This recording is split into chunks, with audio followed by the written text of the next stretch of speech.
સમાચારમાં આગળ વાત કરીએ અરવલ્લીની તો અરવલ્લીથી એક મહત્વના સમાચાર સામે આવી રહ્યા છે તો અરવલ્લીના મેઘરજમાં સત્તાનો પવન બદલાયો.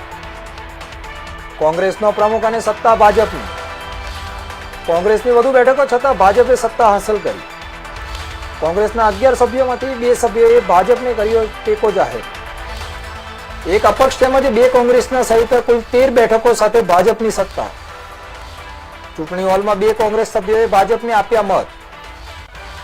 કોંગ્રેસના સભ્ય ભરત ખાંટ ભાજપના ટેકાથી બન્યા પ્રમુખ અને ઉપપ્રમુખમાં અરવિંદ ખરાડીની ચૂંટાયા. વધુ બેઠકો છતાં કોંગ્રેસે સત્તા પર આવવાની તક ગુમાવી. એક મહત્વના સમાચાર અરવલ્લીથી તો અરવલ્લીના મેઘરજમાં સત્તાનો પવન બદલાવી ગયો છે ત્યારે કોંગ્રેસના પ્રમુખ અને સત્તા ભાજપની રહેવા પામી છે. કોંગ્રેસની વધુ બેઠકો છતાં ભાજપે સત્તા હાંસલ કરી છે.